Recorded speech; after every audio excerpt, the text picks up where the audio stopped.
Artificial intelligence తో చాలా danger సుమా. అసలు ఏఐతో జాగ్రత్తగా ఉండకపోతే మానవాళి మనుగడే ప్రశ్నార్థకం. సరిగ్గా 3-4 రోజుల క్రితం ఈ డైలాగ్స్ చాలా చోట విని ఉంటారు.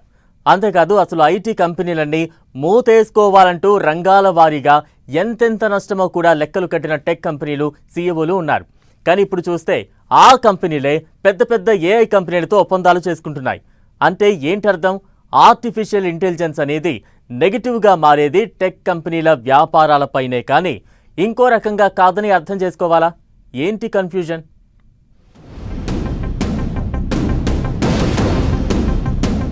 ఏఐతో డేంజర్ అంటారు, అప్రమత్తంగా ఉండాలంటారు. ఇన్ఫోసిస్తో ఆంథ్రోపిక్, టీసీఎస్తో ఓపెన్ ఏఐ. మరి ఈ డీల్స్ ఏంటి? అసలు భయం దేనికి? తమ వ్యాపారాన్ని ఏఐ మింగేస్తుందనా, లేక జనాల మనుగడక? ఏఐ ఇంపాక్ట్ సదస్సు వేదికగా టాటా గ్రూప్ పెట్టే డేటా సెంటర్కి ఓపెన్ ఏఐ ఫస్ట్ కస్టమర్గా ఓ డీల్ సెట్ అయింది.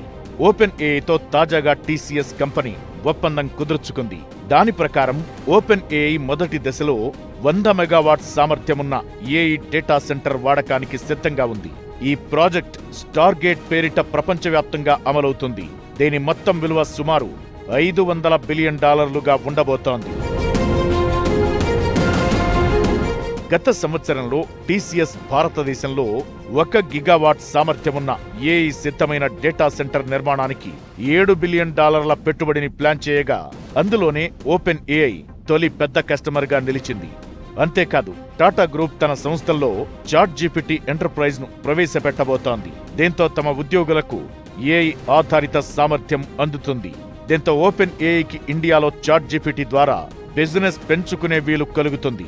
ఇప్పటికే మన దేశంలో వారానికి 1 కోటి మంది చాట్ జీపీటీ వాడుతున్నట్లు ఓపెన్ ఏఐ చెబుతోంది. మరోవైపు ఓపెన్ ఏఐ ముంబై, బెంగళూరులోనూ కొత్త ఆఫీసులు ఓపెన్ చేసింది.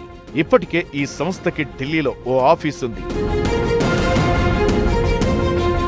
మరోవైపు ఇండియన్ ఐటీ దిగ్గజం ఇన్ఫోసిస్ కూడా మరో ఏఐ కంపెనీ ఆంథ్రోపిక్ తో జట్టు కట్టింది. తమ డెవలపర్ల కోసం క్లాడ్ కోడ్ ఎంటర్ప్రైజెస్ సాఫ్ట్వేర్ సాయం చేసేలా ఈ డీల్ ఉండనుంది. అలానే తమ కంపెనీలోని ఐటీ సర్వీసుల ఆటోమేషన్లోనూ ఇన్ఫోసిస్ ఆంథ్రోపిక్ కంపెనీని భాగస్వామ్యం చేయనుంది.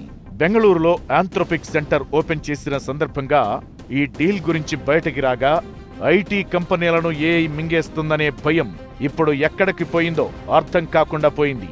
ఎప్పుడైతే ఆంథ్రోపిక్ తన క్లాడ్ కౌడ్ సర్వీస్ టూల్ విడుదల చేసిందో, వెంటనే ఐటీ ఫ్రెషర్ లెవెల్ జాబ్స్ మొత్తం ఊడిపోతాయనే ప్రచారం సాగింది.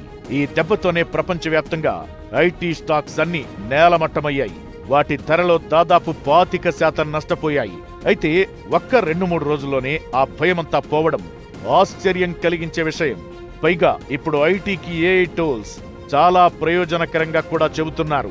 దీంతో అసలు ఆర్టిఫిషియల్ ఇంటెలిజెన్స్ అనేది ఎవరికి ముప్పు, ఎవరికి మేలు అనేది పెద్ద బ్రహ్మ పదార్థంగా గందరగోళంగా మారిందనడంలో సందేహం లేదు.